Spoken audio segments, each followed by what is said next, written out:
এফডিসিতে কিন্তু আমার নামটা হয়েছিল রোজিনা।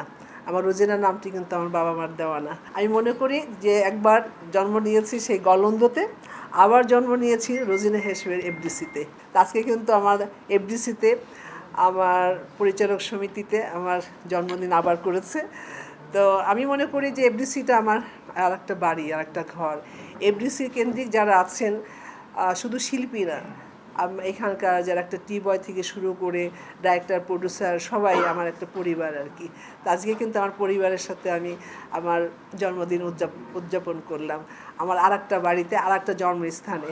কারণ এফডিসিতে কিন্তু আমার নামটা হয়েছিল রোজিনা। আমার রোজিনা নামটি কিন্তু আমার বাবা মার দেওয়া না। তো সেইখানে আমি মনে করি যে একবার জন্ম নিয়েছি সেই গলন্দতে, আবার জন্ম নিয়েছি রোজিনা হেসেমের এফডিসিতে। এটাও আমার একটা বাড়ি। তো আজকে আমার আবার আজকে হলো 23 তারিখ, না? 23 তারিখে আমার জন্মদিন আমার আর একটা বাড়িতে আর কি এফডিসিতে পালন করলো আমার ডাইরেক্টর, প্রডিউসাররা, আমার শিল্পীরাও ছিল আর কি। তো এখানে গণমাধ্যমের মধ্যে কেউ ছিল, আপনারা ছিলেন? দক্ষিণে ছিল না? হ্যাঁ, যাই হোক, ইনশাল্লাহ আমার খুব ইচ্ছা আছে যদি আগামী বছর যদি আমি বেঁচে থাকি, আমি সুস্থ থাকি, আমি এই এফডিসিতেই করতে চাই আর কি।